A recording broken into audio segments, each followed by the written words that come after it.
Lieutenant Colonel George Carmichael Smythe, the unsympathetic commanding officer of the 3rd Bengal Light Cavalry, ordered 90 of his men to parade and perform firing drills. All except 5 men on parade refused to accept their cartridges.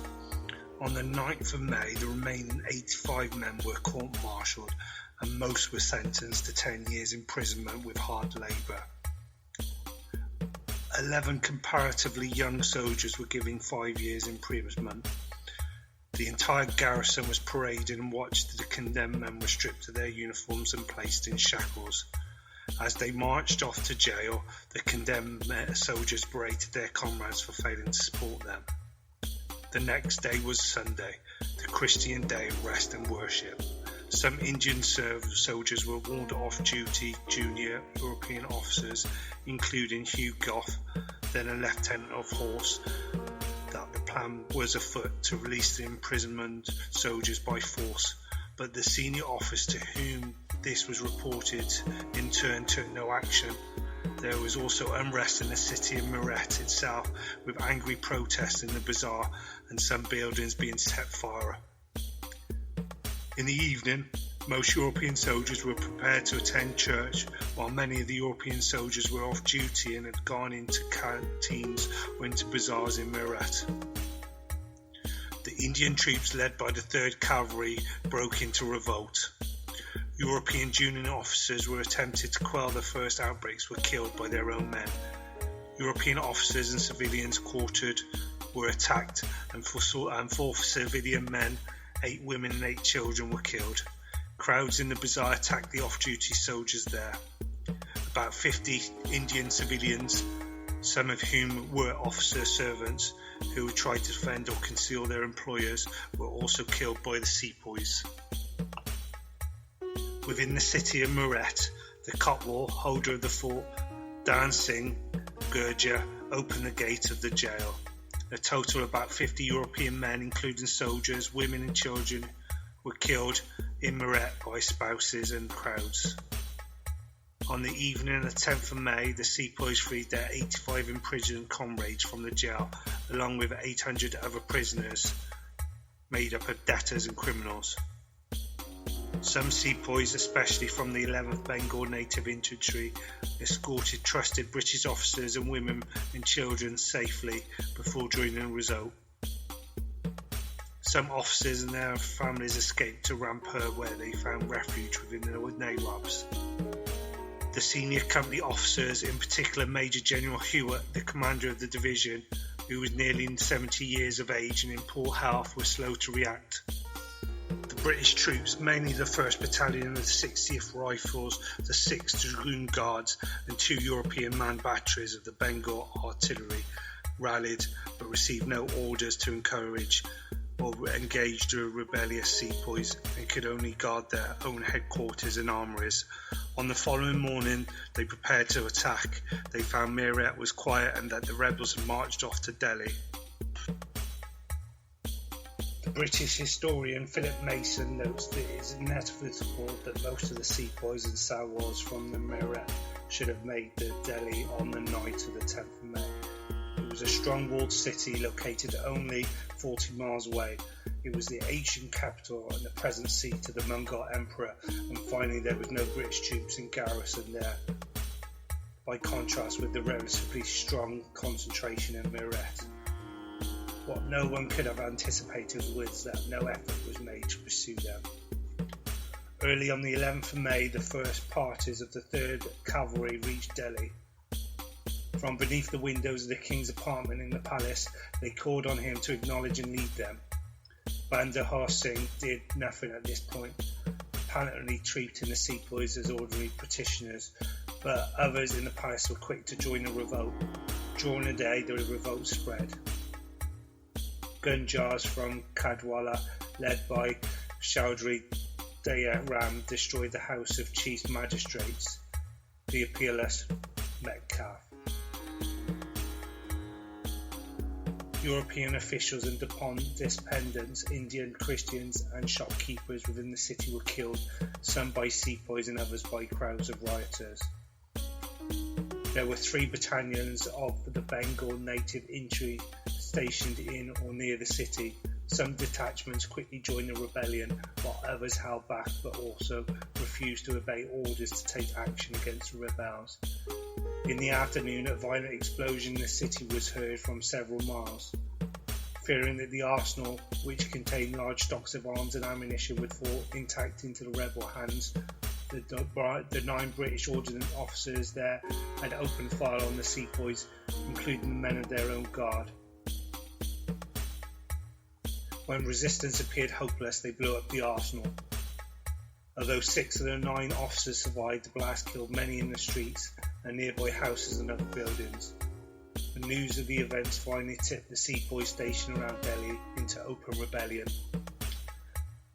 The sepoys were later able to salvage at least some arms from the arsenal, and a magazine 2 miles outside of Delhi containing up to 3,000 barrels of gunpowder were captured without resistance. Many fugitive European soldiers, officers and civilians had congregated to the Flagstaff Tower on the ridge north of Delhi, where telegraph operators were sending news of the events to other British stations. When it became clear that help was expected from Meerut was not coming, they made their way in carriages to Kanal. Those that became separated from the main body or could not reach the Flagstaff Tower also set out for Kanal on foot. Some were helped by villagers on the way, others were robbed and murdered. The next day, Bandar Shah held the first formal court for many years. It was attended by many excited or unruly sepoys. The king was alarmed by the turn events had taken, but eventually accepted the sepoys' allegiance and agreed to give his countenance to the rebellion. On the 16th of May, up to 50 Europeans who had been held previously prisoner in the palace or had been discovered hiding in the city were said to have been killed by some of the king's servants under a papal tree in a courtyard outside the palace. The news of the events at Delhi spread rapidly, provoking uprising among sepoys and disturbances in many districts. In many cases, it was the behaviour of the British military and civilian authorities themselves which led to the disorder. Learning of the fall of Delhi by telegraph, many company administrators hastened to remove themselves, their families and servants to places of safety. At Agra, 160 miles away from Delhi, no less than 6,000 assaulted non-combatants converged on the fort. The haste in which many civilians left their post encouraged rebellions in the areas they left, although others remained at their posts until it was clearly impossible to maintain any sort of order. Several were murdered by rebels or lawless gangs.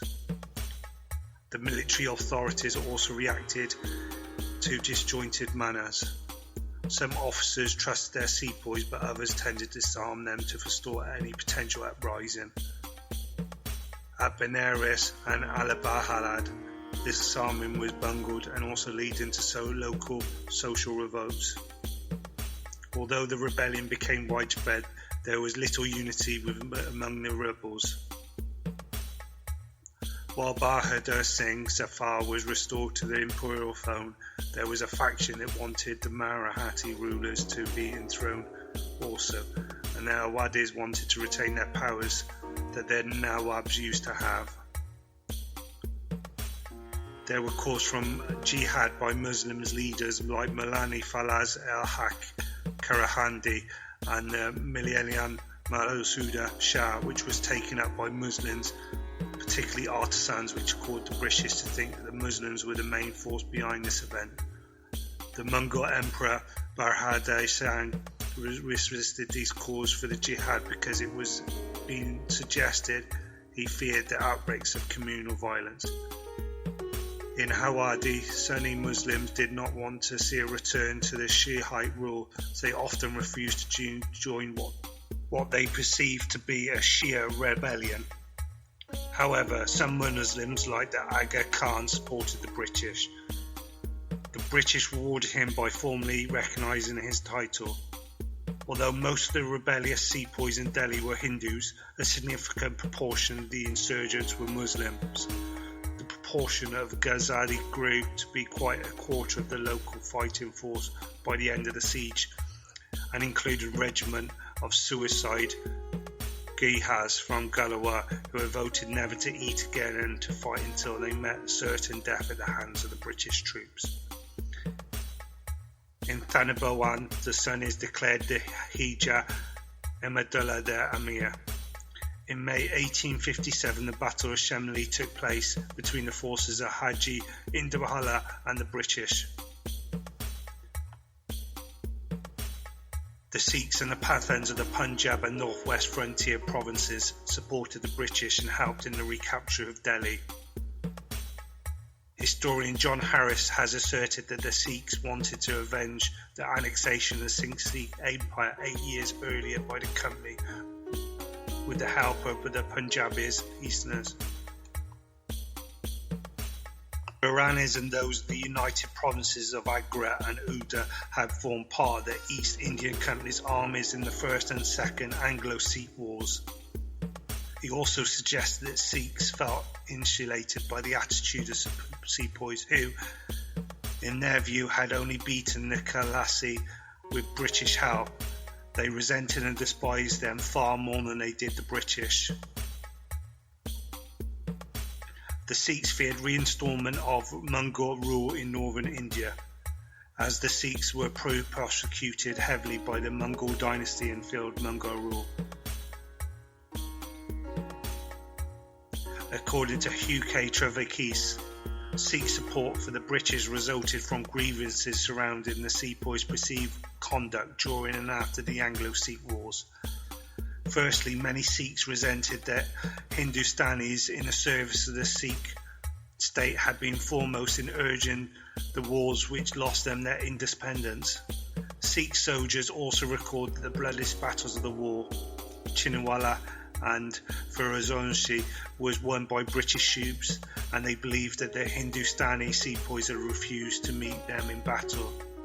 These feelings were compounded within Hindustan sepoys, who were assigned a very visible role as garrison troops in Punjab and awarded profit-making civil posts in Punjab.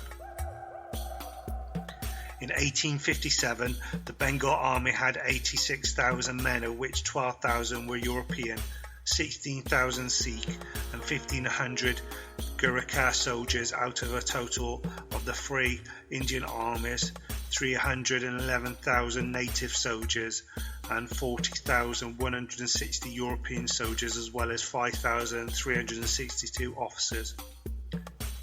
54 of the Bengal Army's 75 regular native infantry regiments rebelled, although some were immediately destroyed or broke up by their sepoys drifting away to their homes. A number of the remaining 21 regiments were disarmed or disbanded to prevent or forestall rebellion. In total, only 12 of the original Bengal native infantry regiments survived to pass into the new Indian Army. All 10 of the Bengal light cavalry regiments rebelled. The Bengal Army also included 29 irregular cavalry and 42 irregular infantry regiments. These included the substantial contingent from recently annexed state of Adwa, which rebelled en masse. Another large contingent from Gwalior also rebelled, even though the state's regular remained allied to the British. The remainder of the irregular units were raised from a wide variety of sources and were less affected by the concern of mainstream Indian society. 3 bodies in particular actively supported the company. 3 Gurkha and 5 of the 6 Sikh infantry units and the 6 infantry and 6 cavalry units of the recently raised Punjab irregular force.